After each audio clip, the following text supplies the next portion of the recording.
Кожомкулов Орозалы Жапароолу. Көкбөрү. Жазуу Тең мүмкүнчүлүктөр социалдык борборунун студиясында жазылып даярдалды. Бишкек 2022. Көркөм окуган Умсунай Өссөрова. Кыраандар ойногон көкбөрүнү кыргыз элиме энчилеп берген Кудайга кулдугурам. Көкбөрүнү атадан балага мурас кылып келген ата-бабаларга таазим этем. Мени көкбөрү дүйнөсүнө алып келген атакем Жапарга рахмат айтам. Бул чыгармамды жалпы ат сүйүүчүлөргө жана көкбөрү күйөрмандарына арнайм. Автор. Биз мыкты спортчуларды гана эмес, мыкты спорттук чыгармаларды да күтөбүз. Саламатсызбы, кадырлуу окурман? Китеп менен спорт бул өзүнчө бир аалам. Бул экөө менен дос болгон адам эч качан кем болбойт. Сиз эгерде китеп сүйүүчү болсоңуз, мен сизге ыраазычылык билдирүү менен спорт менен алектенгенге чакырып кетмекчимин. Эгер сиз китеп менен да, спорт менен дос болсоңуз, анда мен сиздин ийгиликтерге жетишүүңүзгө ишенем жана тилектешмин. Заманыбыздын жаш калемгерлеринен бири Орозалы Кожомкуловдун буга чейинки китептери менен таанышмын. Колубуздагы көкбөрү ат оюну тууралуу чыгармасы окурмандарын ат сүйүүгө, ат багууга үндөп, адамдык бийик касиеттерге, эрдиктерге багыттап, ошону менен бирге сөзсүз түрдө көкбөрү ат оюнуна кайсыл бир деңгээлде өз салымын кошот деген терең ишеничтемин. Орозалы мырзанын бул көркөм чыгармасы жалпы эле чыгармачылыгы адабиятчыларды гана эмес, спорт сүйүүчүлөрүн да абдан кубандырат деген үмүттөмүн. Себеби биздин адабиятта спорт тууралуу көркөм чыгармалар дээрлик жок эсе. Спорт тууралуу чыгармаларга окурмандар суусап турат деп ойлойбуз. Биз мыкты спортчулардын чыгышын эле эмес, мыкты спорт жазуучулар жана спорт жөнүндө чыгармалардын жазылышын да күтөбүз. Албетте, спорт тууралуу чыгармалар мыкты чемпиондордун өсүп чыгышына зор таасирин берип, ийгиликтердин жаралышына өбөлгө түзөт. Жан дүйнөсү жакыр, билимсиз спортчу жалгыз кара күчү менен чоң ийгиликке жетише албасы анык. Бизде спорт журналисттери ондоп саналат, бирок спорт жазуучулары дээрлик жок эсе. Спорт журналисттериндей эле спорттук жазуучулар да көп болсо деген тилек. Учурда көкбөрүнүн күйөрмандары абдан көп. Демек, кыргыз спортунун жүзү болуп келе жаткан көкбөрү өнүгүү жолунда десек жаңылышпайбыз. Көкбөрү чыгармасы да күйөрмандардын, окурмандардын копулуна толот деп терең ишенем. Орозалы Кожомкулов өзү да спорт менен дос экенин жана көкбөрүнүн күйөрманы экенин анык билем. Демек, Орозалыдан келечекте дагы спорт тууралуу мыкты чыгармалар жаралаарына ишеним чоң. Калемиң курчуп, эргүүң арта берсин, урматтуу Орозалы. Окурмандарды терең урматтоо менен Кыргыз Республикасынын спорт департаментинин директору Канат Шабданбаев.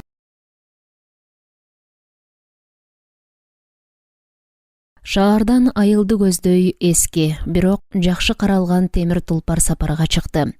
Илгеркилерче жол азабы, көр азабы дегенди анчейин билбей, 100дөн ашык аттын күчү бир унаа менен бейкапар зуулдап баратышат. Качандыр бир убакта ата-бабалар баскан жалгыз аяк, таштуу чаңызгыган жолдо, кадимки жалдуу тулпар менен сапар тарткан илгеркилердин изи калган жолдо азыр темир тулпарлар биринен бири калышпай жол талаша жарышы пайдаганын көрөсүң. Ар кандай ак чийиктери бар аягы көрүнбөгөн узак, ийри буйру кан жолдо 4 эркек зыл таштай оор темир унаа менен зуулдайт. 4 жигит коңур көздүн той мезгилинде тушоо тойго баратышат. Кулундай болгон кездеринен бери ат менен чоңойгон кыраан жигиттер шаардын өпкө булгаган абасынан, адамдары бири-бирине кайдыгер, тамагаштары жасалма шаардан атыр жыттуу айылга качып баратканы.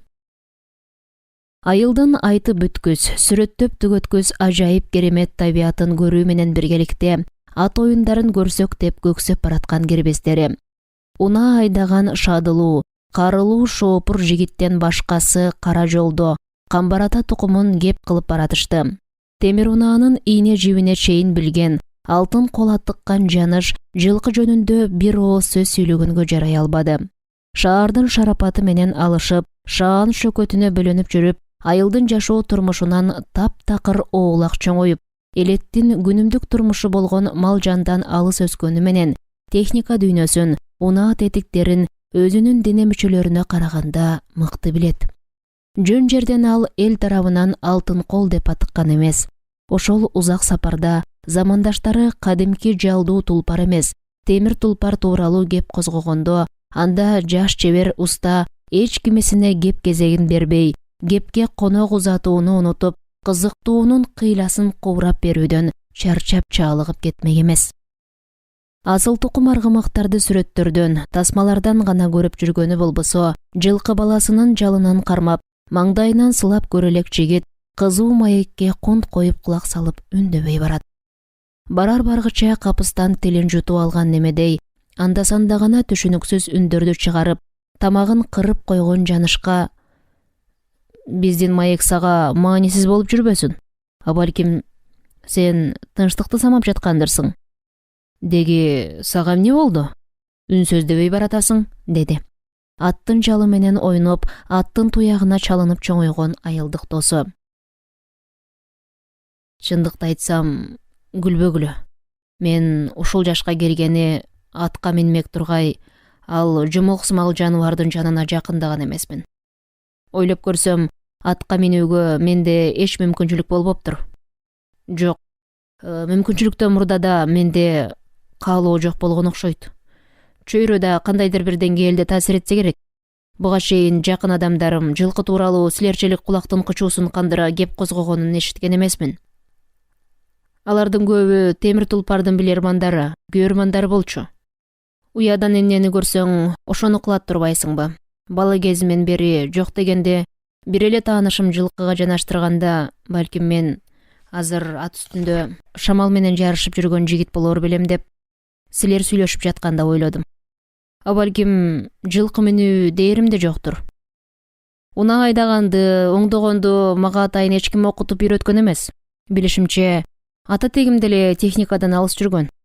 Жер тырмалаган дыйкан болгон экен. Техника дүйнөсүнө шыгым бар үчүн, каалоом болгон үчүн ушул кесипти аркалап калганым калетсиз болуу керек. Жаныштын оозунан чыккан сөздөргө аргымаксыз жашоолорун элестете албаган үчөө таң кала, ушундай да эркек болобу дегенсип, бирин-бири карап, анан аласы жоорубаган жигитке: «Менимче, каалоом жок болгон деген кебиңиң туура сыяктанат. Каалоом күчтүү болсо, жайнаган жылкы тургай жапайы мустангты, зебраны минүүгө болот го, азыркы ааламдашуу заманында. Дээримде жокко дегениң бир аз туура эместей, анткени кыргыз баласынын жылкыга болгон жакындыгы каныбызда бар да. Кыргыздардын жылкысыз жашоосун элестетүү кыйын. Жылкы баласына жакындыгым дээримде жок деп таккыс айта турган болсоң, анда мен сенин кыргыз экениңе күмөнүм бар», деди жигиттердин бири.